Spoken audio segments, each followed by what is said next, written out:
नमस्कार, आप देख रहे हैं एएनबी न्यूज और मैं हूं आपके साथ चंद्रशेखर त्रिशूल। राजस्थान की सियासत में ट्विस्ट आते ही रहते हैं। इसी बीच अब मंत्रिमंडल विस्तार को लेकर बड़ा ट्विस्ट आने वाला है। दरअसल राजस्थान में मंत्रिमंडल विस्तार एपिसोड अपने अंतिम चरण में है। सीएम गहलोत की ओर से सचिवालय कर्मचारी संघ के शपथ ग्रहण समारोह के सार्वजनिक मंच से इसकी पुष्टि किए जाने के बाद अब माना जा रहा है कि मंत्रिमंडल पुनर्गठन कभी भी हो सकता है। गहलोत सरकार के 3 मंत्रियों ने इस्तीफे देने की पेशकश की। शिक्षा मंत्री गोविंद सिंह डोटासरा, स्वास्थ्य मंत्री रघु शर्मा और राजस्व मंत्री हरीश चौधरी ने सोनिया गांधी को पत्र लिखकर मंत्री पद छोड़ने की पेशकश कर दी है। इस पत्र को तीनों मंत्रियों का इस्तीफा ही माना जा रहा है। जानकारों की माने तो प्रदेश सरकार में होने वाले बदलावों में पायलट खेमा भी इस बार फिर मजबूत होता दिखाई देगा। जहां पायलट खेमे के 4 से 5 चेहरों को कैबिनेट में जगह मिलने की पूरी संभावना है, वहीं राजनीतिक नियुक्तियों में भी उनके लोग शामिल हो सकते हैं। हालांकि प्रदेश कैबिनेट में सचिन पायलट दोबारा कोई जगह लेंगे, इसकी संभावना ना के बराबर जताई जा रही है। वहीं सीएम गहलोत का कहना है कि उन्हें भी लॉटरी खुलने का इंतजार है।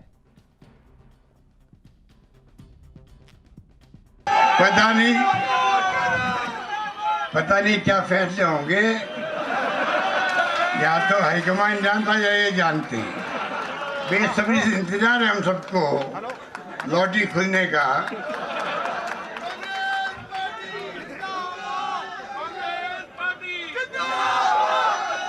तो आपको मैं कहना चाहूंगा कि कई उतार चढ़ाव देखे हैं कांग्रेस ने। घबराने की बात नहीं है, हम विचारधारा की लड़ाई लड़ते हैं देश के अंदर। कि हमारी कांग्रेस पार्टी में एक पद एक सिद्धांत है। हमने उसकी पालना करते हुए माननीय सोनिया गांधी जी को इस्तीफे दे दिए और संगठन के माध्यम से हम जो हमारी सरकार है राजस्थान की, उसकी योजनाओं को लाभ लोगों तक पहुंचे, योजनाओं का प्रचार प्रसार हो, गांव-गांव में ढाणी ढाणी में कार्यकर्ता जाकर के कैसे उनको लाभ इन योजनाओं का सरकार की मिले, कैसे गुड गवर्नेंस हो और कैसे मोदी सरकार की विफलताएं, जो चाहे नोटबंदी वाली हों, चाहे कृषि कानून की हों, चाहे बढ़ती महंगाई हो, चाहे बेरोजगारों को रोजगार नहीं देने की बात हो, ये सारी की सारी चीज़ें हम लोग संगठन के कार्यकर्ताओं के माध्यम से लोगों को बताएंगे और 2023 में पुनः कांग्रेस सत्ता में आएगी और 2024 में मोदी को केंद्र की सत्ता से हटाएंगे। नहीं, मैं इंतजार था और जो होगा जो अच्छा ही होगा। तैयारी पूरी है? तैयारी तो जिस दिन से कांग्रेस का झंडा पकड़ा उस दिन से ही तैयार हैं। 40 साल हो गए, बिल्कुल तैयार हैं। कांग्रेस पार्टी जिंदाबाद। और हमारी नेता आदरणीय सोनिया जी, राहुल जी, अजय माकन साहब, गहलोत साहब, पायलट साहब जो भी निर्णय करेंगे वो हमें मान्य है। क्या उम्मीद है सर, कितने लोगों को मतलब? देखिए, ये उम्मीद तो मैं इस प्रवक्ता भी नहीं हूँ, मैं उम्मीद पे बोल नहीं सकता और उम्मीद पे दुनिया कायम है। जो भी होगा जो अच्छा होगा। लेकिन सचिन पायलट का क्या होगा सर? आप लोगों का तो हो जाएगा सेटलमेंट। सचिन पायलट का क्या होगा जो आपके लिए लड़ाई लड़ रहे हैं? आपके नेता जो देखिए, ये जो सवाल है आपका, पायलट साहब के साथ हम आजीवन रहेंगे, जब तक जिंदा, जब तक रहेंगे। राजस्थान में गहलोत मंत्रिमंडल का विस्तार, सचिन पायलट और अशोक गहलोत के बीच समझौते की रेल चल रही है और दरअसल ये एजेंडा तैयार करने वालों में कांग्रेस की किचन कैबिनेट सेंट्रल की शामिल। एक एजेंडा तैयार किया गया, अगली पारी खेलने के लिए सचिन को तैयार किया गया और इस पारी के लिए परिपक्व चेहरा अशोक गहलोत को माना गया। सबसे बड़ा जो एक इसमें पेंच है, वो पेंच ये भी है कि जुलाई 2022 में राज्यसभा के चुनाव होने 4 सीटों के लिए और वह कांग्रेस को अपनी परफॉर्मेंस अच्छी रखनी है अगर दिल्ली में राज्यसभा में कहीं ना कहीं अपने हमले को पुरजोर करना है। ऐसे में बहुत ज़रूरी था एक सामंजस्य राजस्थान की पृष्ठभूमि में पैदा हो और दोनों खेमे एक साथ चलकर हमला करें। पिछले 8 उपचुनाव हुए हैं गहलोत सरकार में, एक उपचुनाव बीजेपी जीती है राजसमंद का, जहां के किरण माहेश्वरी का वर्चस्व था और बड़ी लोकप्रिय नेता थी, जनाधार वाली नेता थी। इसके अलावा 7 सीटों पर कांग्रेस का जीतना निश्चित रूप से कांग्रेस को एक ऊर्जा प्रदान करता है राजस्थान में और उसी ऊर्जा की वानगी है कि समझौता हुआ है।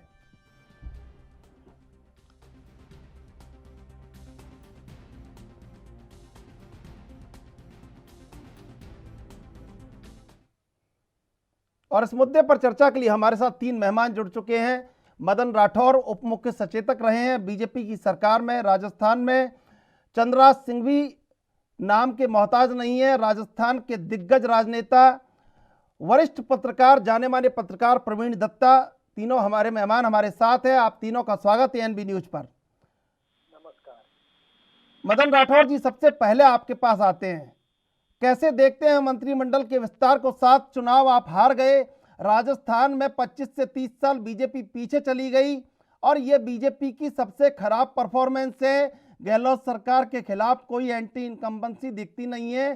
फिर आप कहाँ खड़े हैं? मंत्रिमंडल विस्तार करने जा रही है सरकार, मंत्रिमंडल के बाद अगर जो छोटा मोटा डैमेज है उसको भी रोक लेती है तो फिर 2023 की जो चुनौती है वो चुनौती कहाँ खड़ी है आपकी?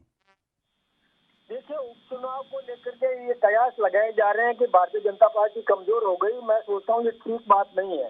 उपचुनाव स्थानीय स्तर पर स्थानीय मुद्दों पर होते हैं। कई बार सिंपैथी भी गेन होती है, कई बार सिंपैथी के खिलाफ में भी मतदान होता है। इसलिए ऐसी स्थितियाँ तो उपचुनाव में हो जाती है।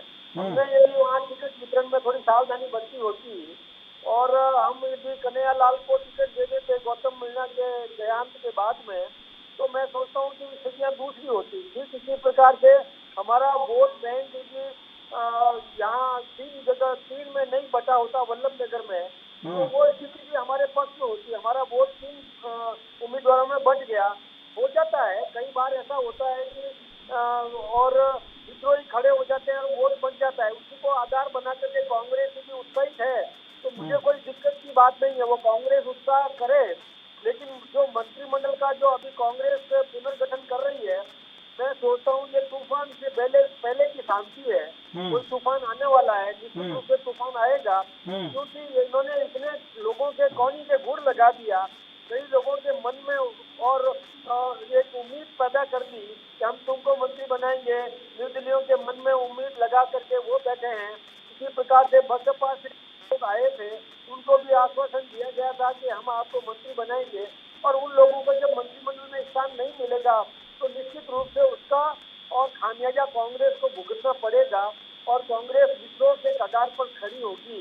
तब जाकर के इनको पता चलेगा। अब आप एक बात देखिए कि जिसको इन्होंने नकारा, निकम्मा और अकर्मण्य, किसी प्रकार का काम नहीं कर सकता, ऐसा सचिन पायलट के लिए जब कहा गया था, तो वो सचिन पायलट कब चाहेगा कि अशोक गहलोत जी समृद्ध हो जाएं?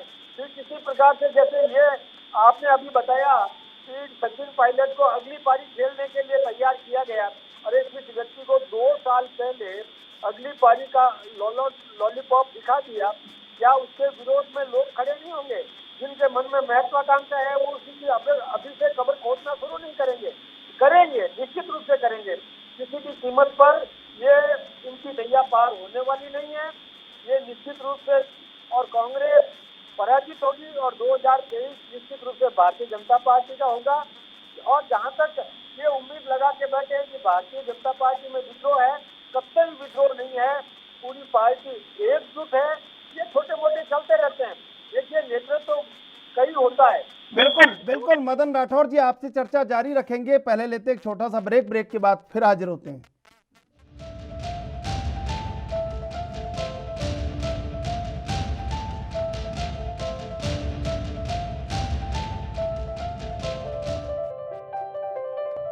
ब्रेक के बाद स्वागत है आपका। तीनों मेहमान हमारे साथ बने हुए हैं। मदन राठौर जी, आपके पास आएंगे, पहले एक एक करके सवाल का जवाब ले लेते हैं, शुरुआत कर लेते हैं, फिर आपके पास आएंगे। चंद्रराज सिंघवी जी, वर्तमान परिस्थिति राजस्थान की कैसी है? कैसे देखते हैं? मंत्रिमंडल का विस्तार हो रहा है, 7 चुनाव जीत चुके हैं, एंटी इनकम्बेंसी कहीं नजर नहीं आती, बीजेपी हाशिए पर है। कैसे देखते हैं आगे राजनीति में क्या होने वाला है? आपसे बेहतर कोई नहीं जानता राजस्थान में। देखिए, बीजेपी हाशिए पर है ये तो आपने कह दिया और हमने सुन लिया। कहाँ हाशिए पर है? वल्लभ नगर को लेकर के कांग्रेस चिल्ला रही है 35% वोट है कुल। वो तो तीनों उम्मीदवार बीजेपी के थे, आपसे लड़ाई थी, हनुमान बेनीवाल ने उनमें से एक को खड़ा कर दिया और हमने उसको सपोर्ट दिया, इसलिए भाजपा हार गई। ये कांग्रेस की जीत नहीं है, ये भाजपा की हार नहीं है, ये एक तमाशा था जो हनुमान बेनीवाल की मेहरबानी से ये निर्णय आया। अब ना दरियावत की बात करते हो, वह अचानक ऐन मौके पर बीटीपी ने अपना कैंडिडेट खड़ा किया, उसको छोड़ दिया। बीटीपी का भी तो 51,000 वोट वो ले गया। कांग्रेस बिना बात की उछल रही है, कांग्रेस का कोई आधार नहीं है। मारवाड़ में तो यही स्थिति है कि अशोक गहलोत के नेतृत्व में 40 में से 5 सीट नहीं आई, कितनी बढ़ा लेंगे ये। अब रहा झगड़े का, तो झगड़ा तो है, इनमें दोनों पार्टियों में जबरदस्त फूट है, कांग्रेस में भी और भाजपा में भी है। मगर नेतृत्व किसका क्या है, बड़ा अजीबोगरीब नेतृत्व है। सचिन पायलट जहाँ जाता है तालियों की बौछार होती है, उसको माना नहीं जाता है। मैंने आज तक अशोक गहलोत की किसी मीटिंग में तालियों की 2 साल में आवाज नहीं सुनी, मगर सचिन को नजरअंदाज किया गया है। इधर वसुंधरा चिल्ला रहे हैं लोग, उनको नजरअंदाज किया गया है। ये एक बड़ी अजीबोगरीब लड़ाई है, लोकप्रिय बनाम अलोकप्रिय, अलोकप्रिय सत्ता में आगे रहते हैं, लोकप्रिय बेचारे पीछे रहते हैं। वही स्थिति भाजपा का है। इससे आज की तारीख में हार जीत के बारे में कहना महान मूर्खता होगी। मैंने 1 महीने पहले आपके 4 इंटरव्यू में कहा था कि राजस्थान में कामराज योजना बनेगी, सारे मंत्रियों को इस्तीफा देना पड़ेगा, और आज वो हो गया। शाम को 6 बजे सारे मंत्रिमंडल को इस्तीफा देना पड़ा है। अब नया मंत्रिमंडल बनेगा, तो मैं आपसे एक बात पूछता हूँ, 3 साल तक जलेबी रेस की तरह, जलेबी की तरह मंत्री पद की जलेबियां लटकी हुई थी, और ये सारे विधायक कूद कूद कर खाना चाहते थे, बेचारे परेशान हो गए। 3 साल की ऐसी लंबी जलेबी रेस मैंने राजनीति के अंदर हिंदुस्तान में कहीं नहीं देखी। कोई निर्णय ही नहीं हुआ। आज ये कल वो अजय माकड़ सुबह कहते हैं कुछ, शाम कहते हैं कुछ, उनका जनरल सेक्रेटरी कुछ कहता है। मैं भी मध्य प्रदेश स्टेट का प्रभारी, ऑल इंडिया का सेक्रेटरी था, मुझे पूरा कांग्रेस का अनुभव है। कांग्रेस का हाईकमान इतना कमजोर कभी नहीं था। कांग्रेस का हाईकमान चाहता तो 2 साल ये बेकार नहीं होते। 1 घंटे में कह दिया जाता, mister Gehlot this is our decision, accept और रिजाइन। तो क्या अशोक गहलोत रिजाइन करता? उसको मानना पड़ता। दोनों तरफ मैनिपुलेशन, दोनों तरफ फिराना, झूठ बोलना, असत्य कहना, इसके लिए फैसला नहीं हुआ। आज 2.5 साल से कांग्रेस मरती 2 साल बाद आज इस निर्णय पर आई है कि कुछ मंत्री बनेंगे, कुछ बिगड़ेंगे। इसलिए यह कहना भी गलत है कि कांग्रेस के अंदर एकता है, कांग्रेस का फूट है।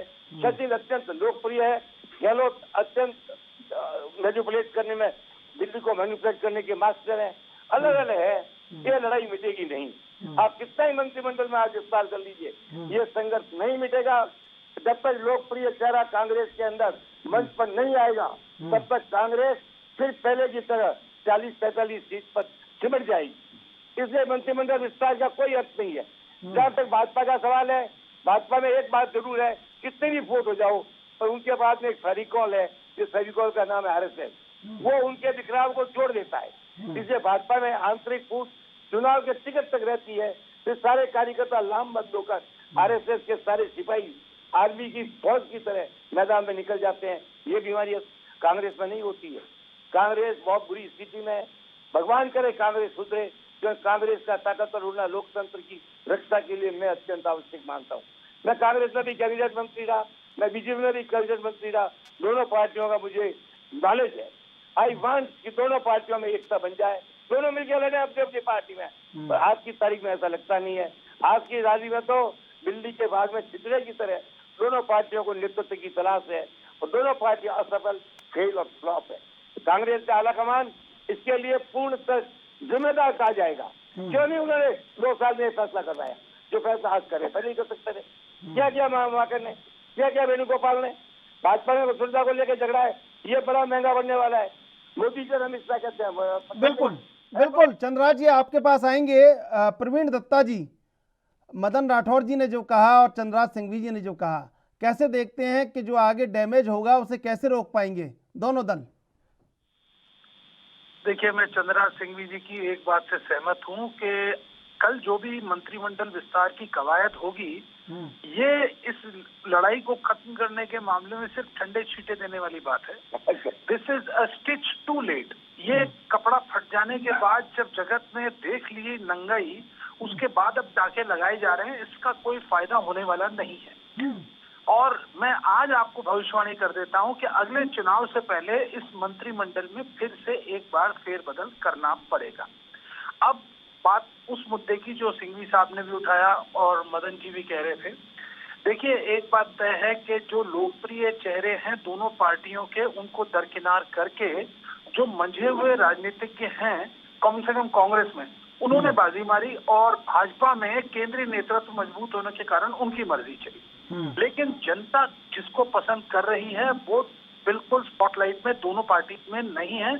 और अब आप कांग्रेस का हाल देखें कि जिस सचिन पायलट को पिछली बार मुख्यमंत्री के तौर पर सामने लाया गया था, जिसके नेतृत्व में चुनाव लड़ा गया, उसे जब पार्टी की मेजॉरिटी आने के बावजूद हाशिए पर कर दिया गया, तो अब क्या गारंटी है कि अगली बार, जबकि अशोक गहलोत पूरी तरीके से कमर कसे हुए अपनी अगली पारी के लिए खूब ऐलानिया बयान भी जारी कर चुके हैं, ऐसे में सचिन पायलट जो कि गुर्जर समाज से आते हैं, जिसका मुख्यमंत्री होना अभी भी कोई जाट सीएम नहीं बना और एक गुर्जर का मुख्यमंत्री होना सिर्फ लोकप्रियता के आधार पर राजस्थान में मुझे अभी भी एक देवास्वप्न दिखता है। चंद्रशेखर जी जी जी, बहुत बड़ी बात कही आपने।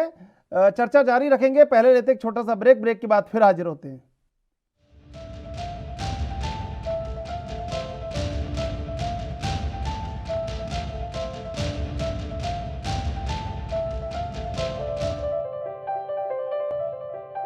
तीनों मेहमान हमारे साथ बने हुए, हम चलते हैं मदन राठौर जी के पास। मदन राठौर जी, आप, प्रवीण दत्ता जी, चंद्रराज सिंघवी जी, तीनों राजस्थान की राजनीति के वो मजे हुए खिलाड़ी हैं जो जानते हैं, पत्रकारिता के मजे हुए खिलाड़ी हैं। प्रवीण दत्ता जी जानते हैं कि आगे क्या होना है। दोनों ने एक बात कही है, एक सहमति जताई है कि लोकप्रियता को अस्वीकार किया जा रहा है और हठधर्मिता को बरकरार रखा जा रहा है। वो आपकी पार्टी में, वही कांग्रेस में है। अगर बीजेपी में भी अगर इसी तरह का रवैया रहा तो आगे कैसे परफॉर्मेंस करेंगे?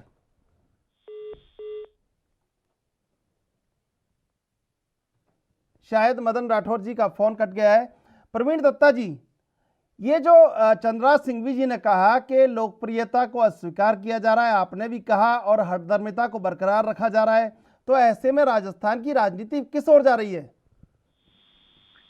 चंद्रशेखर, आपने जो सवाल पूछा उसका एक छोटा सा एक्सटेंशन, मुझे आपको थोड़ा सा रिवाइंड बटन दबाना पड़ेगा जी। मैं 2 सवाल पूछता हूं जो कि राजस्थान की राजनीति के सारे प्रश्नों के उत्तर देते हैं। नंबर 1 बात, अशोक गहलोत ने अपना जो पैर है वो कैसे ऊपर रखा जब बगावत हुई थी। उन्होंने बाकी एमएलए को, अपने कुनबे को इकट्ठा करके केंद्रीय नेतृत्व को दुहाई दी थी कि लो मैं सरकार बचा रहा हूं और सचिन पायलट बगावत करके बीजेपी के हाथों खेल रहा है। इसका कोई जवाब केंद्रीय नेतृत्व के पास नहीं था। नंबर 2, वो कौन व्यक्ति था केंद्रीय हाई कमांड में कांग्रेस में जिसने सचिन पायलट को ये कहा था कि तुम वापस आ जाओ, तुम्हारा सम्मान रखा जाएगा और तुम्हें बाकायदा जिसको कहते हैं कि रिहेबिलिटेट किया जाएगा पार्टी में। तो ये 2 सवाल जो हैं, इनके जवाब सब कुछ तय करते हैं। क्या ये राहुल गांधी ने किया था? क्या ये प्रियंका गांधी ने किया था? यदि इन्होंने किया था तो 1.5 साल तक, पौने 2 साल तक ये अपने मैंडेट को लागू क्यों नहीं करवा पाए? और यदि इन लोगों ने नहीं किया था तो महासचिव स्तर पर कांग्रेस में ऐसी कौन सी शक्ति है जिसने राजस्थान के पूरे संकट को डिफ्यूज कर दिया? एक मैं आपको अंदाजा लगा दूं कि हो सकता है वो शक्ति स्वर्गीय अहमद पटेल रहे हों, जो कि अब दुनिया में नहीं है। ऐसे में उनके चले जाने के बाद अब कांग्रेस में सेकंड लाइन ऑफ लीडरशिप तो अशोक गहलोत के सामने कहीं टिकती ही नहीं है। तो कुल मिला के ये संकट बरकरार रहेगा। जी, अब इसका जवाब जो है वो चंद्रराज सिंघवी जी से हम ले लेते हैं, क्योंकि जवाब जो गहरा जवाब है वो ज्यादा अच्छा दे सकते हैं। चंद्रराज जी, ये जो प्रवीण दत्ता जी ने बात कही है उसका जवाब आप ही दे सकते हैं। साहब, आपको इसके लिए प्रवीण दत्ता जी को चुनाव के 10 दिन पहले की घटना बता देता हूँ, उसके बाद फैसला करो जी। अब आगे सत्ता कौन बनाएगा, प्रश्न तो मूल यही है ना, 2023 की तैयारी। तो मैं आपसे बताऊं, उसके 7 दिन पहले मेरे पास अहमद पटेल का टेलीफोन आया था कि मैं आपसे मिलना चाहता हूँ। तो वो राजीव शुक्ला, राजेश मिश्रा और एक वो और थे जनरल सेक्रेटरी थे इनके, ये 4 बजे घर आ गए थे। उन्होंने आकर के पूछा क्या होगा। मेरे को मारवाड़ में आप 40 में से 5 रहोगे तो हमारी कुछ मदद करो। तो हमारी भी आप मुझे इंटरेस्ट होता है राजनीति में, मैं किसी को नेता नहीं मानता और किसी को अपने से कमजोर नहीं मानता। सरकार बन गई, 99 से सरकार बनी। अब आपने 18 लोगों ने विद्रोह किया। मैं एक बात पूछना चाहता हूँ, कांग्रेस में 2 ग्रुप है, 3 इसका फैसला करो। एक ग्रुप तो वो है जो हाईकमान का ग्रुप है, जो भी सत्ता में होता है, अशोक गहलोत हो चाहे पहले अमरिंदर सिंह हो, उस सत्ता के ग्रुप की संख्या को अपनी संख्या में जोड़ देता है। तब वो कहता है मेरा बहुमत है। तुम्हारा बहुमत कैसे है? कुर्सी से हट जाओ, 10 आदमी नहीं मिलेंगे। सचिन पायलट ने 18 विद्रोही पैदा किए, गहलोत को बोलो मुख्यमंत्री का पद छोड़, 15 बता दे।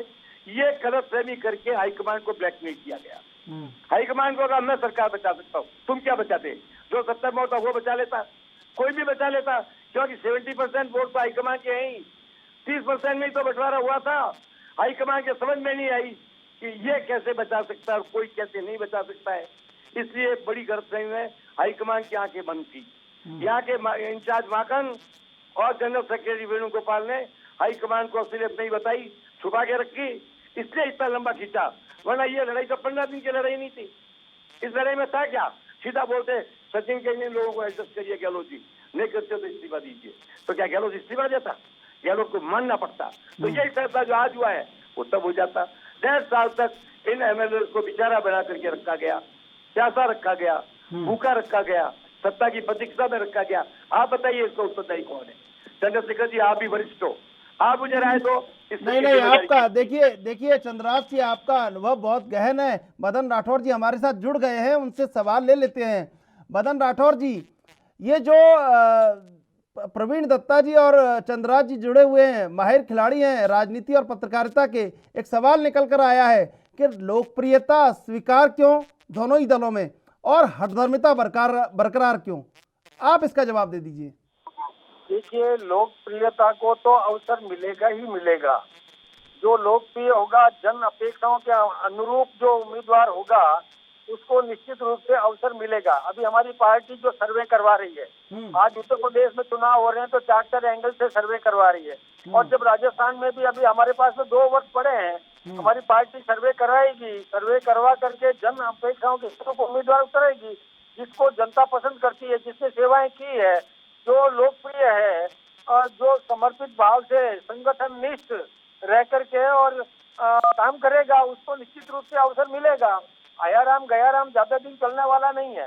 ठीक इसी प्रकार से कई लोगों के, अब मैं एक बात आपसे कहूँ कि नेतृत्व विकसित होना कोई अपराध नहीं है। एक पार्टी में यदि अधिक नेता तैयार होते हैं, योग्य बनते हैं, तो ये अच्छी बात थी, मतलब अच्छी बात है। ये पार्टी की एक उपलब्धि है। पार्टी के पास में ये एक एसेट है, जो एसेट हम तैयार कर रहे हैं तो अच्छी बात है। लेकिन उसमें से अवसर एक को मिलेगा और अवसर योग्यता को मिलेगा, अवसर जिसने सेवाएं दी है उसको मिलेगा। हमारी पार्टी कोई आंख मूंद करके नहीं बैठी है। अभी एक्सपेरिमेंट चल रहे हैं, एक्सपेरिमेंट करते हैं। एक्सपेरिमेंट करते तो चुनाव होगा, आम चुनाव, जिसको उसमें एक्सपेरिमेंट नहीं चलते। उसमें योग्यता का आधार देकर के जन अपेक्षा का ध्यान रख करके उम्मीदवार देते हैं। हमने जितने चुनाव जीते, देखिए आज बंगाल में हम केवल 3 थे, उसके 73 आए। गुजरात में हमारा लगातार शासन है। राजस्थान में हम पिट गए, ये बात सही है, क्योंकि हमने और थोड़ी सी अनदेखी कर दी थी। गलती होती है, अब गलती नहीं होगी। निश्चित रूप से योग्यता को अवसर मिलेगा। चंद्रराज जी बहुत अनुभवी हैं, मैं इनके अनुभव को सलाम करता हूं। बहुत जानता हूं मैं इस बात को कि उन्होंने राजनीति बहुत लंबी पारी खेली है और अलग अलग पार्टियों का भी इनको अध्ययन है, मानसिकता का भी उनको पूरा ध्यान में है। तो इन्होंने जो बात कही है, मैं उस बात को मानता हूँ। योग्यता का कभी भी उसको नकारा नहीं जा सकता, उसका सम्मान किया जाएगा। प्रवीण दत्ता जी, जो बात इन्होंने कही है मदन राठौर जी ने, कहीं ना कहीं एक पूरी तरह से एक ऐसी लोकप्रिय नेता उसको नकार दिया गया। नए कद तैयार किए गए, नए कद्दावर चेहरे तैयार किए गए, लेकिन परिणाम क्या रहा?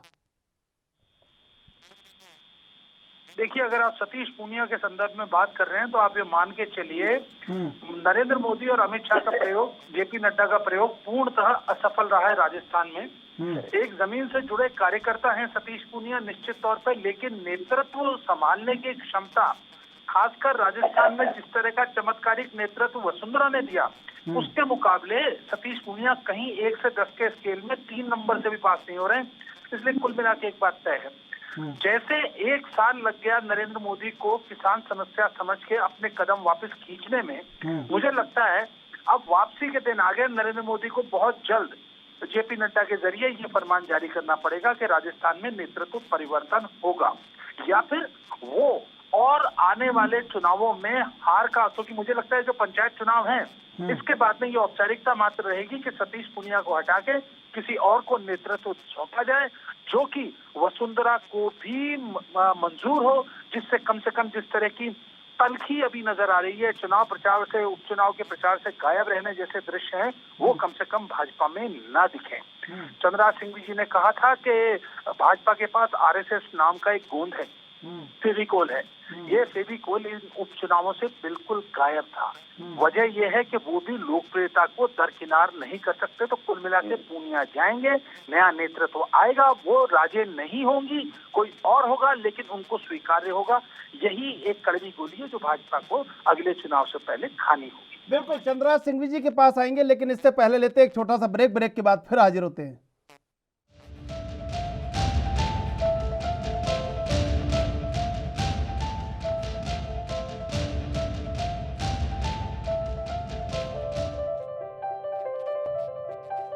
तीनों मेहमान हमारे साथ जुड़े हुए हैं। हम चलते हैं सवाल लेकर चंद्रराज सिंघवी जी के पास। चंद्रराज सिंघवी जी, कांग्रेस नए को स्वीकार करके फंस रही है और बीजेपी पुराने को अस्वीकार करके फंस रही है, बीच का रास्ता क्या है?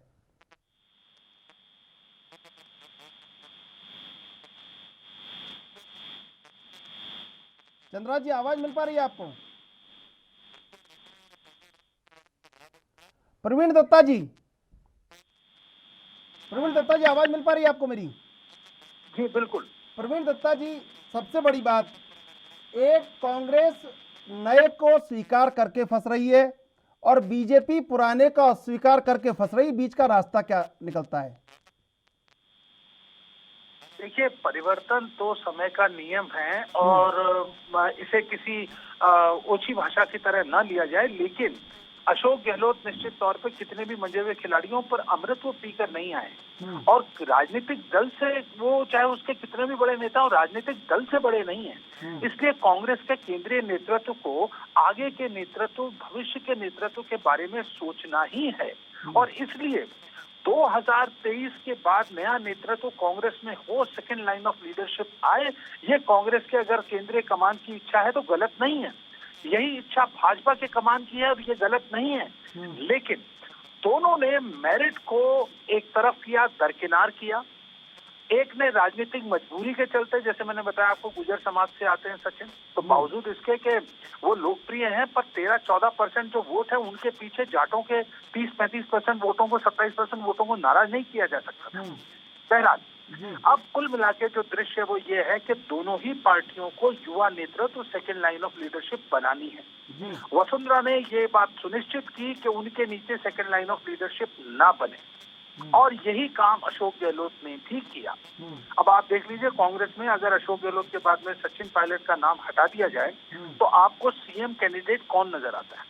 आपको एक भी व्यक्ति मुख्यमंत्री पद के लायक नजर नहीं आए। वसुंधरा राजे के बाद में अगर आप भाजपा में नीचे देखते हैं तो गजेंद्र सिंह शेखावत को लाख कोशिश की केंद्रीय नेतृत्व ने सीएम कैंडिडेट साबित करने की, पर उन्होंने अभी तक ऐसा कोई जलवा नहीं दिखाया। वो नगर निगम के और पंचायत के चुनावों में प्रचार कर करके उन्होंने अपने जो केंद्रीय मंत्री का जो स्टेटस था उस तकात को मारवाड़ में खोने का काम किया है। कुल मिला के समय के साथ परिवर्तन दोनों ही पार्टियों को करना होगा। हो सकता है एक चुनाव की किसी को कीमत अदायगी करनी पड़े, जैसे भाजपा ने बरसों तक की, लेकिन समय समय पर नेतृत्व परिवर्तन किए। वही काम अब कांग्रेस को करना पड़ेगा। मत भूलिए, राजस्थान में भाजपा बहुत किस्मत वाली रही है। भैरव सिंह शेखावत जैसे शक्तिशाली और विराट व्यक्तित्व के बाद में सीधे वसुंधरा को बहुत ही आसानी से जो पावर ट्रांसफर हो गया था, क्योंकि भैरव सिंह शेखावत दिग्गज व्यक्ति थे, आरएसएस से जुड़े हुए व्यक्ति थे, भाजपा के संस्थापक सदस्यों में थे। चुपचाप उन्होंने सारी बात मान ली और पार्टी ने भी उनको उपराष्ट्रपति जैसा पद देकर उनका सम्मान रखा। लेकिन अब हालात वो नहीं है, अब नेताओं के दिल में जज्बात वो नहीं है। दोनों ही पार्टियों के दिग्गज नेता अमृतत्व पिया हुआ खुद को मान रहे हैं और अगली पारी खेलने के लिए बेचैन है। चंद्रशेखर, बिल्कुल। मदन राठौर जी, बीजेपी में हर व्यक्ति मदन राठौर नहीं है, हर व्यक्ति कहीं ना कहीं सीएम की लाइन में है। अब ऐसे में ये जो पावर ट्रांसफर जो प्रवीण दत्ता जी कह रहे थे कि बहुत आराम से भैरव सिंह शेखावत से वसुंधरा राजे का युग प्रारंभ हुआ, लेकिन अब जो नया युग प्रारंभ होना है वो कहीं आसपास दिख नहीं रहा है। अब किसको माने कि नए युग का जो बड़ा चेहरा है वो कौन है बीजेपी में? देखिए, एक बात आप मान के चलिए कि ये बात सही है कि हर व्यक्ति एक संस्कार का नहीं होता है। कई नए नए लोग भी जुड़ते हैं, उनको संस्कारित होने में थोड़ा समय लगता है, ये बात मैं मानता हूँ आपकी। लेकिन नेतृत्व जब मजबूत होता है, सुदृढ़ नेतृत्व होता है, ऊपर नेतृत्व की इतनी पकड़ होती है, तो वहां पर कहीं सुगबुगाहट नहीं होती है। ये आपने देखा होगा कि गुजरात में आमूल चूल चेंज कर दिया। ये नेतृत्व की क्षमता का परिणाम है। नेतृत्व मजबूत है, दृढ़ नेतृत्व है, सबको पता है कि यहाँ नेतृत्व अनुशासित रखने में कामयाब है। ठीक इसी प्रकार से आपने देखा होगा कि हमने कर्नाटक में चेंज किया। ये सब नेतृत्व मजबूत था, इसलिए उसमें सफलता मिली। लेकिन राजस्थान के चुनाव में सर्वे के आधार पर यदि वसुंधरा जी सक्षम है, जनता की नजर में वसुंधरा जी नेतृत्व दे सकती है, तो उनको अवसर मिलेगा। ये सर्वे के आधार पर होने वाला है। निश्चित रूप से सर्वे में जो रिपोर्ट आएगी उसके अनुरूप हम लोग या हमारी पार्टी, हमारा नेतृत्व निर्णय करने वाला है और उसको सब लोग मानेंगे, क्योंकि नेतृत्व सुदृढ़ है। तो उसके निर्णय को सब स्वीकार करेंगे, अनुशासन में रहेंगे, सब एक मुखी होकर के पार्टी को फिर से, और राजस्थान और हिंदुस्तान में 2023 में राजस्थान और 24 में हिंदुस्तान निश्चित रूप से जिस प्रकार से गति पकड़ रहा है विकास और देश को सुदृढ़ सुरक्षा मुहैया करवा रहा है, तो वो सबके ध्यान में है और उसको ध्यान में रखते हुए जनता निश्चित रूप से हमें आशीर्वाद देगी और फिर से एक बार भारतीय जनता पार्टी का परचम लहराएगा, निश्चित रूप से लहराएगा। चंद्रा सिंघवी जी, मदन राठौर जी जो बात कह रहे हैं कि सर्वे के बाद कहीं निर्णय लिया जाएगा, ये सर्वे कितना आवश्यक है और क्या सच में सर्वे से ही परिणाम जो निर्णय है वो लिया जाएगा बीजेपी में? अगर सर्वे से ही निर्णय लिया जाता तो गुजरात के अंदर अचानक पटेल को कैसे बना दिया, बोलिए आप? हरियाणा के अंदर खट्टर को कैसे बना दिया? बीजेपी का बीजेपी ऐसी पार्टी है जो बिना चेहरे के भी चुनाव जीत सकती है। कांग्रेस की तो मजबूरी है, सोनिया का चेहरा दिखा है, राहुल का वरना चेहरा का है। इसलिए भाजपा चेहरे की मोहताज नहीं है। भाजपा का नेतृत्व चेहरे को रिप्लेस करता है। भाजपा का राष्ट्रीय नेतृत्व एक चेहरा है जो प्रांतीय चुनाव में भी वही चेहरा बनाया जाता है। नरेंद्र मोदी के नाम पर चुनाव हुआ तो आप देख लीजिए क्या हुआ, 13 पत्ता साफ हो गया पूरे देश का। नरेंद्र मोदी इतना सक्षम नेतृत्व है कि उसकी पार्टी को इस प्रांत के नेतृत्व की जरूरत नहीं है। अब राजस्थान की बात कर रहे हो आप, राजस्थान में 10 आदमी अभी हैं, 10 चीफ मिनिस्टर के दावेदार भाजपा में उन्हें घूम रहे हैं।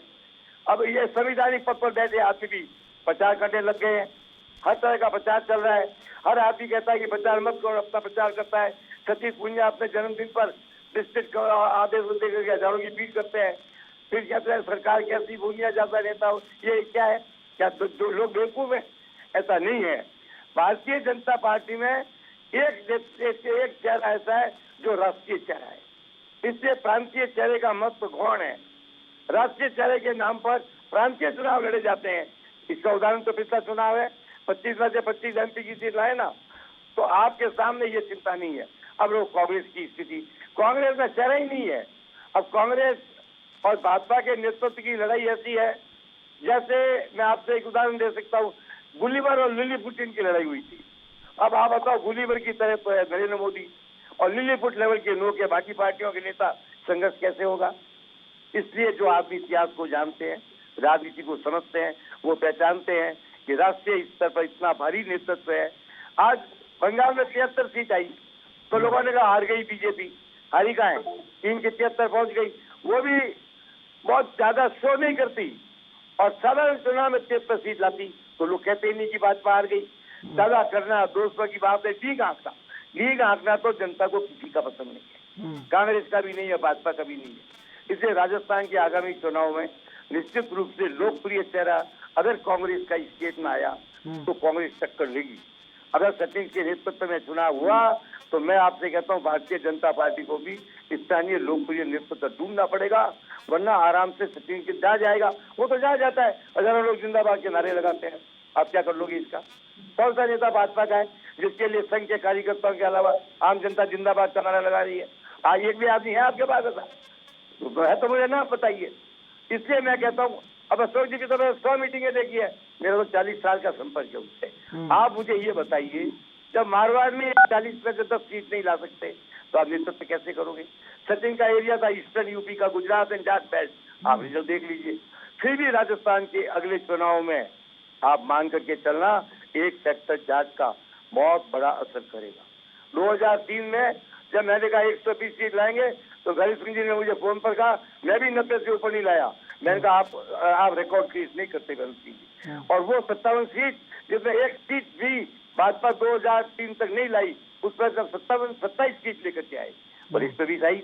इसलिए भाजपा के अंदर कार्यकर्ताओं का जो दम है, संघ की जो मजबूती है, वो किसी चेहरे की मोहताज नहीं है। वो तो है ही निश्चित। आप गलत चेहरा लाओ तो भी आरएसएस के लोग काम करेंगे। कांग्रेस में ऐसा नहीं है।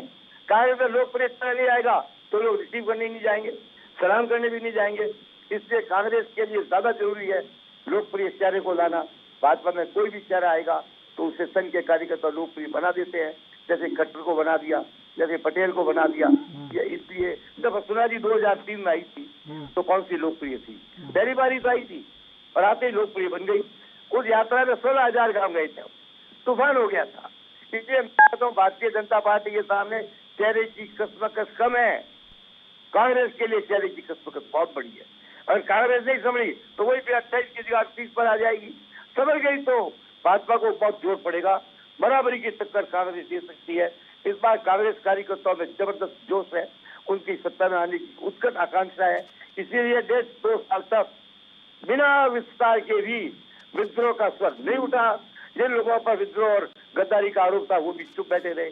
इन सब बातों से कांग्रेस को सबक लेना चाहिए और लोकप्रियता न होना ये कांग्रेस के लिए सबक है, और इधर कार्यकर्ताओं का स्वीकार्य न होना ये भाजपा का सबक है। खाली ये 2 चुनावों को लेकर के मत करिए। 35% वोट लाई है कांग्रेस, बाकी 65% वोट भाजपा को मिले हैं। अब भाजपा के 3 कैंडिडेट तो जोड़ लीजिए आप। इसलिए मैं कहता हूँ आज की तारीख में भी कांग्रेस कुछ भी कर ले, भाजपा के मुकाबले कमजोर और आसान हो जाएगा। दूसरा आएगा तो ज्यादा जोर पड़ जाएगा। भाजपा का नेतृत्व चेहरे का मोहताज नहीं, कार्यकर्ताओं का मोहताज है। जी बिल्कुल। चंद्रराज जी आपके पास आते हैं। मदन राठौर जी, प्रवीण दत्ता जी ने एक बात कही, उसको कोट करते हुए आपसे सवाल पूछ रहा हूं। उन्होंने कहा कि 12-13% गुर्जर जाति है राजस्थान में, ऐसे में सचिन पायलट का मुख्यमंत्री बन पाना एक दिवा स्वप्न है। लेकिन ये जो मंत्रिमंडल का विस्तार कल होने जा रहा है, इसको कैसे देखते हैं? कांग्रेस का कितना असर जो ये मंत्रिमंडल विस्तार है भाजपा के ऊपर पड़ेगा? वोट से शिवचरण माथुर के चीफ मिनिस्टर बना के नहीं बना, 10% वोट से जगन्नाथ पाटिया के चीफ मिनिस्टर बना के नहीं बना। कांग्रेस में ये बातें बाद में काउंट होती है जाति की, चुनाव तक थोड़ी काउंट होती है। अब मैं एक बात बता रहा हूँ, चलो मान लीजिए अशोक जी ये कितने वोट है, मान लो के वोट बने ना चीफ मिनिस्टर 2 बार। इसलिए ये बातें लागू नहीं होती है। ये बातें चुनाव के बाद जब तय करना पड़ता है तब सोचता है इतने जाट नाराज हो जाएंगे, मंत्रिमंडल में इतने गुंडे ले लूं, इतने बनिए ले लूं, इतने जाट ले लूं। ये सब बात बेकार की बातें हैं। कांग्रेस को लड़ना पड़ेगा तो लोकप्रिय चेहरे के नेतृत्व में लड़ना पड़ेगा। हो सकता है सचिन नहीं भी बने, पर दूसरा चेहरा बताओ जो उससे ज्यादा ला सकता हूँ। तो जाट को ले ना आप तो मान जाऊँ मैं आपको। मैं लाया था ना नाथुराम मेहता के समर्थन से, कितने जाट लेके आया मैं, कितने 10 में से 9 सीट जाट की बिना जाट नेतृत्व के बीजेपी लेके आई थी। नागौर में 10 में से 9 लाइए ना आप, 2 तो लाइए। इसलिए बेकार की बात है। गुजरों की परसेंटेज नॉट इम्पोर्टेंट है। जब वो लड़ेगा तो किसान और गैर किसान को किसान नेतृत्व के हिसाब से वो चुनाव लड़ेगा। बिल्कुल जाट भी जुड़ जाएंगे। कुछ अभी वो मीणों को प्रमोट कर रहा है, 2 मीणा मंत्रिमंडल में डलवा रहा है, तो समझदार नहीं है। वो मीणा और गुजरों की दुश्मनी को परिवर्तित करके मित्रता में बदलना चाहता है। अपना अपना गुण है। अशोक जी भी होशियार है, वो अपने हिसाब से चलते हैं, बनियों को बटा रखा है। उन्होंने यहाँ तक कह दिया कि मैं ही अगली बार मुख्यमंत्री बनूंगा और शांति धारीवाल जी मेरे यूडीएस मिनिस्टर होंगे। ये बात तो मेरे ख्याल है महाभारत में भीष्म पितामह के अलावा किसी को इच्छा मृत्यु का वरदान नहीं था, अशोक जी को होगा। मैं तो ये जब मैंने उनके प्रतिक्रिया में ये कहा था, सामान 100 वर्ष का फल की खबर नहीं। ये सोचो नेता क्या कहता है, क्या चलता है, कैसे चलता है, कहाँ चलता है। बिल्कुल चंद्रराज जी आपके पास आएंगे। प्रवीण दत्ता जी, सबसे बड़ी बात यह है कि मंत्रिमंडल का जो विस्तार होने जा रहा है उसका कितना असर कांग्रेस पे पड़ेगा और कितना असर बीजेपी पे पड़ेगा? देखिए, कांग्रेस के ऊपर तो सीधा सीधा असर ये है कि जिन लोगों ने सपने देखे थे और अभी सिंघवी साहब जो कह रहे थे कि 2 साल तक तरसा के रखा, तो जिन के आगे से थाली दूर चली जाएगी वो और ज्यादा असंतुष्ट होंगे। 2 खेमे हैं, एक जिसने बगावत की थी, एक जिसने साथ दिया था। साथ देने वालों में जिनको मौका नहीं मिलेगा वो गहलोत से विमुख होंगे, और बगावत वालों में जिनको मौका नहीं मिलेगा वो पायलट से विमुख होंगे। कुल मिला के जैसा इन्होंने कहा और जैसा मैंने भी कहा, ये लड़ाई जारी रहने वाली है। भाजपा पे अगर आप असर की बात करते हैं तो भाजपा पे कोई स्पष्ट तौर पे सीधा प्रभाव तुरंत मंत्रिमंडल विस्तार का नहीं पड़ने वाला, सिवाय इसके कि किसी क्षेत्र विशेष का मंत्री बना दिया जाए। खासकर जैसे पूर्वी राजस्थान बड़ा इम्पोर्टेंट है, उदयपुर का जो बेल्ट है वो बहुत इम्पोर्टेंट है, मेवाड़ का, वहां से कोई अगर मंत्री बन जाते हैं तो वहाँ पे स्थानीय जो नेता हैं उसमें कुछ किसी को प्रोमिनेंस देनी हो भाजपा को अपने संगठन में, उस तरह के फेरबदल अगर हो छोटे मोटे। इसके अलावा भाजपा पर तुरंत नहीं, लेकिन हाँ दूरगामी जो है वो नेताओं पर असर आएगा। वो है सतीश पूनिया, वसुंधरा राजे, राजेंद्र राठौड़, गजेंद्र सिंह शेखावत। इन चारों को देखना होगा कि किसको प्लेकेट किया गया, किसको रिप्रिमेंड किया गया, किसको संगठन में जगह दी। जी बिल्कुल, अभी लेते हैं एक छोटा सा ब्रेक, ब्रेक के बाद फिर हाजिर होते हैं।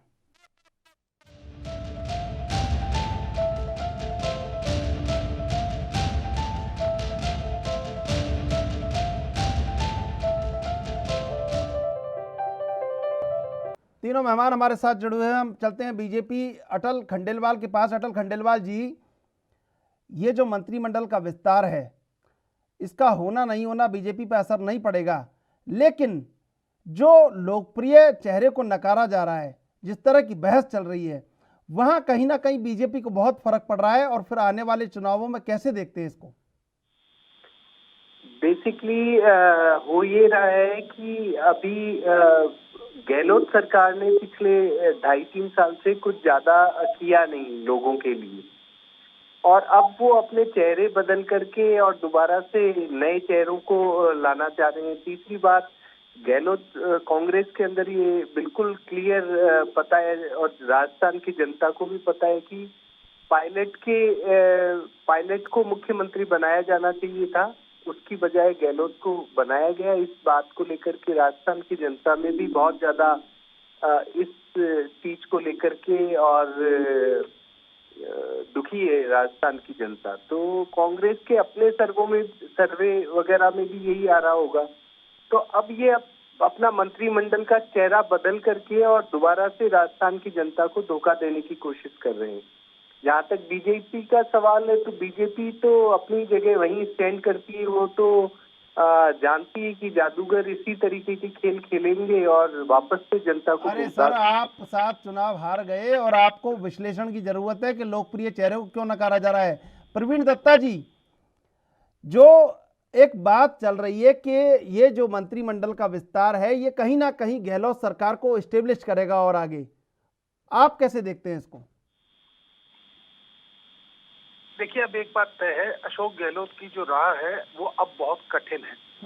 अब इसको आप ले जाइए, जो कल किसानों का आंदोलन जिस तरीके से परचम ले रहा है किसानों ने, मोदी सरकार को घुटने टेकने पड़े। इसके बाद कहीं ना कहीं राहुल गांधी मजबूत हुए, प्रियंका गांधी मजबूत हुई है, और इन दोनों के मजबूत होने का मतलब सीधा सीधा ये है कि अब गहलोत साहब को, राहुल गांधी, प्रियंका गांधी को जो डेली कोर्स हैं उस पर जवाब देना होगा। ऐसा अब तक नहीं हो रहा था। आप अगर बहुत जल्द अजय माकन को हटाकर किसी और को प्रदेश का प्रभारी बना दिया जाए तो आप आश्चर्य मत कीजिएगा। थोड़ी देर पहले सिंघवी साहब आपको एक बात बता रहे थे कि अजय माकन ने राजस्थान की असलियत छुपाई केंद्रीय नेतृत्व से। मैं उससे थोड़ा सहमत हूँ। सहमत सिर्फ इतना हूँ कि असलियत छुपाने की कोशिश की, पर राहुल गांधी के जो स्रोत हैं और प्रियंका गांधी के स्रोत हैं, सोनिया गांधी के स्रोत हैं, वो इतने कमजोर नहीं है, खासकर हरीश चौधरी जैसे नेताओं के रहते कि केंद्रीय नेतृत्व को राजस्थान की हकीकत पता ना हो। इसलिए इस समस्या को इसलिए इतने दिन तक टाला गया जिससे लोगों के जो सेंटिमेंट्स थे, इमोशंस थे, वो थोड़े ठंडे पड़ जाएं और जो फैसला लेना हो उसको आराम से लिया जा सके। ये कांग्रेस की पारंपरिक रणनीति रही है और इसमें नया कुछ नहीं है। अब सवाल यह है कि कल शपथ ग्रहण होगा, उसके बाद क्या होगा। देखिए, अब संभावनाओं की बात है केवल।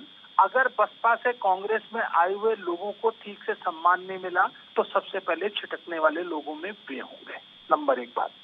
नंबर 2 बात, अगर सचिन पायलट ने जिनको वादा किया है उनको अशोक गहलोत ने केंद्रीय नेतृत्व की सहमति से नहीं कहीं सेट किया, तो फिर वो नाराज होने वाले लोग होंगे और मुखर होंगे, ये दूसरी बात। तीसरी और सबसे महत्वपूर्ण बात, संकट की घड़ी में जो गहलोत के साथ कंधे से कंधा लगा के खड़े रहे थे, अगर उन लोगों में से किसी प्रमुख व्यक्ति को साइडलाइन किया गया, और इसकी वजह बता देता हूं मैं वो साइडलाइन करने की, मान लीजिए राजेंद्र पारीक जैसे वरिष्ठ व्यक्ति को मंत्रिमंडल में शामिल किया जाता और इसकी वजह से डॉक्टर राजकुमार शर्मा को कीमत अदा करनी पड़ती। बिल्कुल प्रवीण जी, आपके साथ चर्चा जारी रखेंगे, इससे पहले लेते एक छोटा सा ब्रेक के बाद फिर हाजिर होते हैं।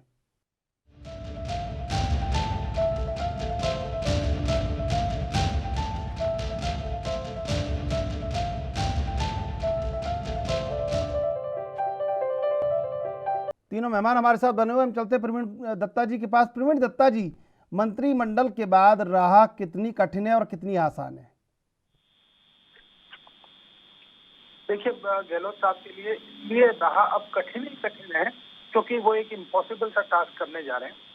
वो भैरू सिंह शेखावत को पटकनी देने जा रहे हैं, उनकी लेगेसी को पटकनी देने जा रहे हैं। 3 बार मुख्यमंत्री रह चुके हैं, 4थी बार की इच्छा है, और इस इच्छा को अगर आप देखें, जैसी मेरी आदत है बहुत मुखर होकर बोलता हूँ, ये इच्छा तभी पूर्ति हो सकती थी जबकि केंद्रीय नेतृत्व कमजोर होता, लेकिन अब केंद्रीय नेतृत्व मजबूत हो रहा है। राहुल गांधी को जो उनकी जो क्रेडिबिलिटी थी वो पूरे देश में बढ़ रही है। किसान आंदोलन की सफलता के बाद खासकर उनको बाकायदा लोग बाग ढके छुपे श्रेय दे रहे हैं, खुद किसान श्रेय दे रहे हैं। एक आदमी था जो शुरू से साथ में खड़ा था।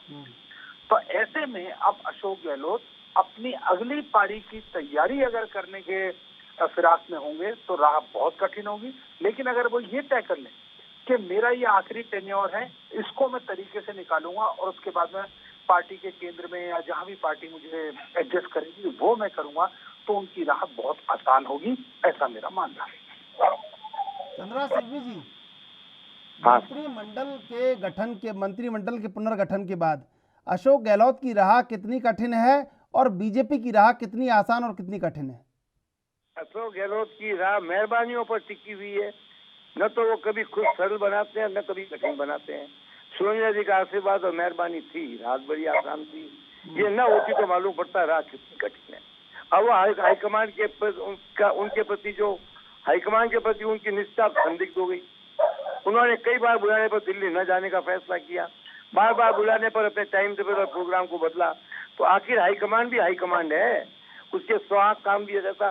दत्ता जी ने बिल्कुल सही कहा है, तो उनके भी अपने सोर्स हैं, उनको पता लगता रहता था कि टाल रहे हैं। अब टालने की स्थिति नहीं है।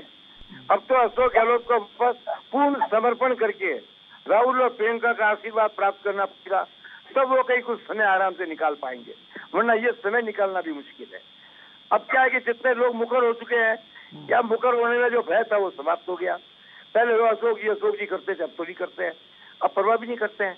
तो जिस आदमी का भय समाप्त हो जाए, जिसकी मेहरबानी कमजोर हो जाए और जो बुद्धिमत्ता में कमजोर हो जाए, जो सबको एक करके अपना त्याग न करे, जो स्वयं अपनी कुर्सी को प्राथमिकता माने, अपने व्यक्तियों और दलालों को ही ज्यादा महत्व देना चाहे, फिर ऐसे व्यक्ति का सम्मान नहीं रहता है। अशोक गहलोत को त्याग करके ये सम्मान प्राप्त करना पड़ेगा। राहुल और प्रियंका की मेहरबानी उन्हें जाकर के समर्पण करके प्राप्त करनी पड़ेगी। अब वो आसानी से मिल जाएगी, इस पर दत्ता जी ने कहा, मेरा भी यही विचार है। उसमें उन्हें बहुत कठिनाइयों का सामना करना पड़ेगा। अब इस लड़ाई में क्या हुआ है, सत्ता जीती गहलोत ने, विश्वास जीता पायलट ने। तो पायलट ने तो विश्वास जीत लिया, अगर मेहरबानी से सत्ता पर आना है तो विश्वास कभी भी कन्वर्ट हो जाएगा पावर के अंदर। तो इनके लिए तो मुश्किल ही मुश्किल है। अब अशोक गहलोत जी ज्यादा दिनों तक सोनिया गांधी के बगल में बैठ करके और अपने निर्णय को तय बता करके, सही बता करके उन्हें गुमराह नहीं कर सकते। इसलिए अशोक गहलोत की राह अत्यंत कठिन है। हालांकि ये कांग्रेस ये इसमें नहीं है, मगर ये होना है जो होना है, इसमें दत्ता जी हमारा तो कोई रोल ही नहीं है। हम तो केवल अपने दिमाग से सोच के बता रहे। इन्होंने सही कहा है कि माखन कमजोर हुआ, गलत नहीं था। वेणुगोपाल कुछ नहीं कर पाया तो गलत नहीं था। अब प्रतिशत है वो मानते हैं कि मेरे इस आरोप में कम प्रतिशत सच्चाई, कोई बात नहीं, कुछ तो है, कुछ सच्चाई तो है, उसे तो स्वीकार करो। इसलिए इनको भी, कांग्रेस वालों को एक मजबूत प्रभारी यहाँ भी लाना पड़ेगा। इनके जनरल सेक्रेटरी को व्यक्ति मोह छोड़ करके पार्टी हित में सोचना पड़ेगा। लोकप्रियता को थर्मामीटर में नापना पड़ेगा और नेतृत्व की क्षमता को बैरोमीटर में नापना पड़ेगा। अगर ऐसा नहीं किया गया तो कांग्रेस 15-28 की जगह 38 और 48 में आके टिक जाएगी, भाजपा को से राज मिलेगा। अब आपने कहा भाजपा के अंदर तो वसुंधरा का नेतृत्व तो है, मगर मैं एक बात पूछना चाहता हूँ, भाजपा में जिसको भी बैठा देते हैं कुर्सी पर, उसके बाद में वो नेतृत्व उसको खुद का तो होता है, बाकी उनकी संघ शक्ति नेतृत्व दे देती है। इससे भाजपा में नेतृत्व का इतना बड़ा झगड़ा नहीं है। आज वसुंधरा जी नाराज है, कल राजी हो जाएगी, जयकार हो जाएगी, वसुंधरा जी राजी हो जाएगी। अब क्या झगड़ा था, फोटो लगे कि नहीं लगे, फोटो लगे कि नहीं लगे, किसी ने लगाए नहीं लगाए, ये तुच्छी बातें हैं, इनका राजनीति पर असर नहीं पड़ता है। इस मंत्रिमंडल फेरबदल से कुछ नहीं होता है। ये शतरंज की दूसरी पंक्ति है, गोटियां ही गोटियां बदली जाएगी, वजीर ऊंट घोड़े नहीं बदले जाएंगे। एक गोटी हटेगी, दूसरी आ जाएगी, और दूसरी पंक्ति में सारी गोटियां हैं। इन गोटियों के परिवर्तन से शतरंज में हार जीत का फैसला नहीं होगा। जी चंद्रराज सिंघवी जी बहुत बहुत धन्यवाद। प्रवीण दत्ता जी बहुत बहुत धन्यवाद डिबेट में जुड़ने के लिए। अटल खंडेलवाल जी आपका भी धन्यवाद डिबेट में जुड़ने के लिए। मंत्रिमंडल विस्तार को लेकर जो चर्चा की उसमें कहीं ना कहीं अब कांग्रेस को भी आत्मविश्लेषण करना होगा कि आने वाली जो पारी है वो कैसे खेली जाएगी और आने वाला चुनाव है उसको कैसे फेस करना है। अशोक गहलोत और सचिन पायलट दोनों के लिए मुश्किलें बरकरार हैं। अब देखते हैं कि दोनों अपनी मुश्किलों को कैसे हल करते हैं। बहरहाल देश विदेश की ताज़ा तरीन खबरों के लिए आप देखते रहिए एनबी न्यूज।